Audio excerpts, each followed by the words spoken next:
अस्सलाम वालेकुम तमाम चाहने वालों को, ना चाहने वालों को भी, देखने वालों को, सुनने वालों को, सबको मेरी और मेरी टीम आसान अल्फाज की तरफ से आज के इस वीलॉग में खुश आमदेद। प्रोग्राम के शुरू ही में आप सबसे गुजारिश करूंगा, इस चैनल को लाइक कीजिए, सब्सक्राइब कीजिए, शेयर कीजिए, साथ ही साथ घंटी का बटन दबाइए।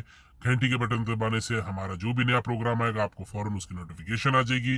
और ये प्रोग्राम अपने दोस्तों के साथ आप व्हाट्सएप ग्रुपों में शेयर कीजिए, इंस्टाग्राम के थ्रू शेयर कीजिए, फेसबुक के थ्रू शेयर कीजिए और ट्विटर के थ्रू शेयर कीजिए। शुक्रिया। आज के इस वीलॉग के अंदर मैं कुछ खिते के हालात के मुतालिक हम बात करेंगे आपसे।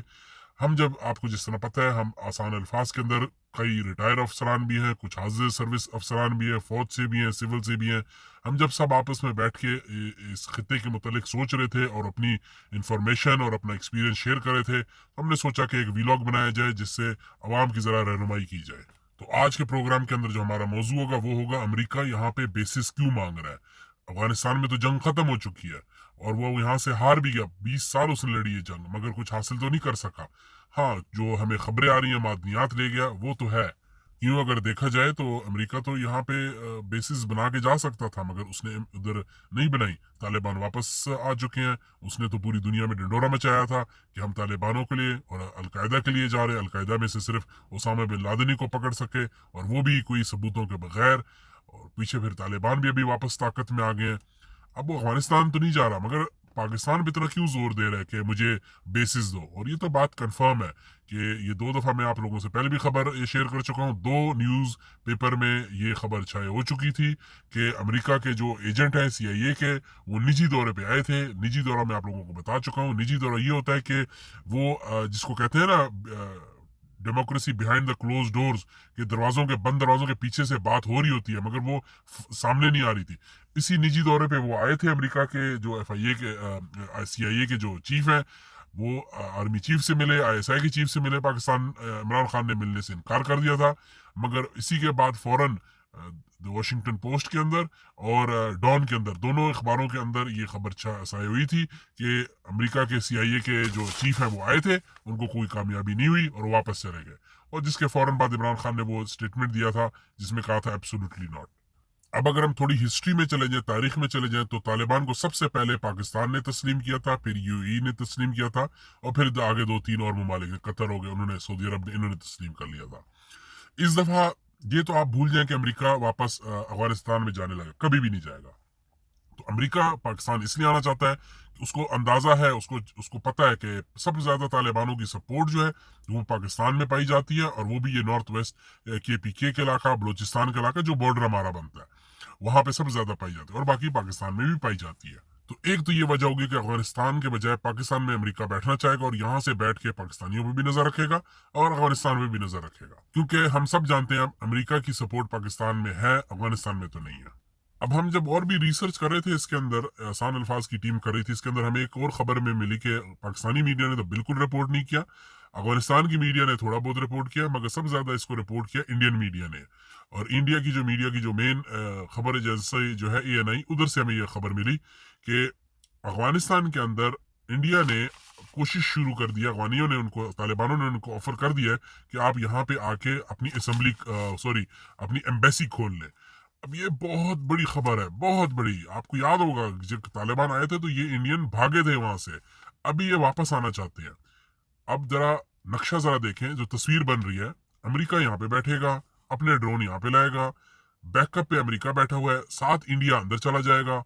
इंडिया जाके तालिबानों के साथ अपने मुज़ाकरात भी करेगा। आपको याद होगा इंडिया ने बहुत बड़ा एक डैम भी बना के दिया था अफगानिस्तान के अंदर।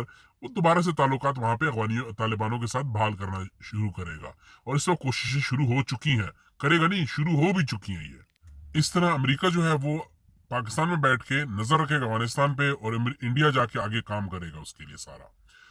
खुद जाने की जरूरत नहीं है, खुद उसने बहुत मार खाई। अभी ये तो इधर हो गया, ये हो गया पाकिस्तान का ये बॉर्डर अफगानिस्तान के साथ।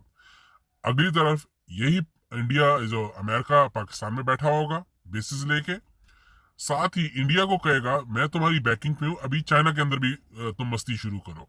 क्योंकि आपको याद होगा जब पिछले साल जब इंडिया का मसला हुआ था चाइना के साथ, तो कोई भी उसके साथ नहीं खड़ा था, कोई भी, अमेरिका भी, कोई मुल्क उसके साथ नहीं था।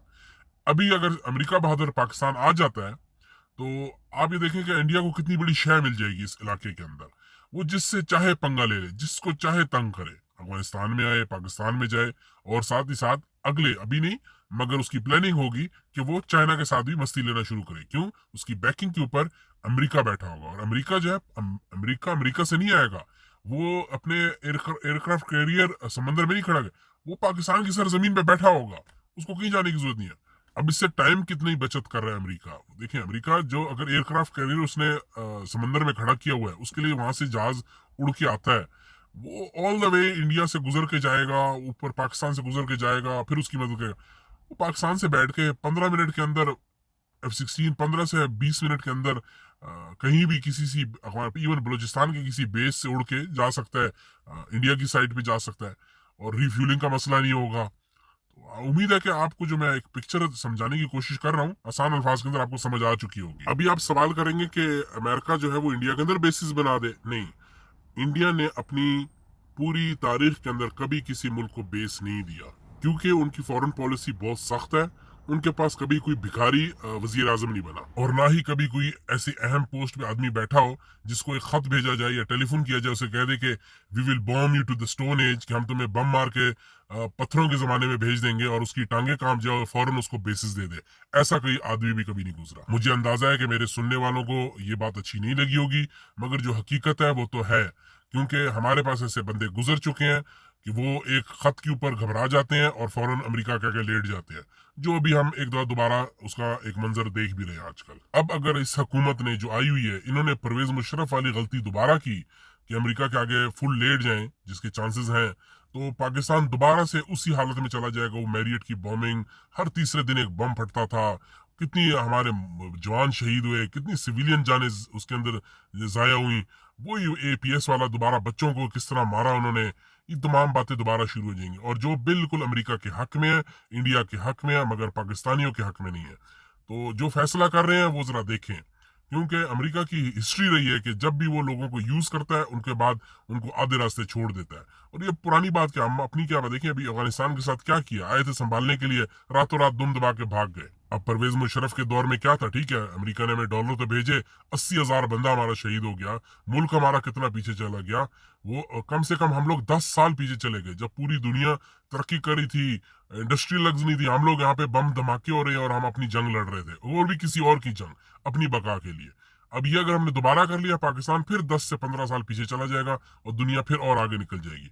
हम बस क्या हमें सोचना चाहिए, हम बस इसी काम के लिए रह गए हैं कि दूसरों की जंगें लड़ते रहें और अपने बारे में कुछ ना सोचें।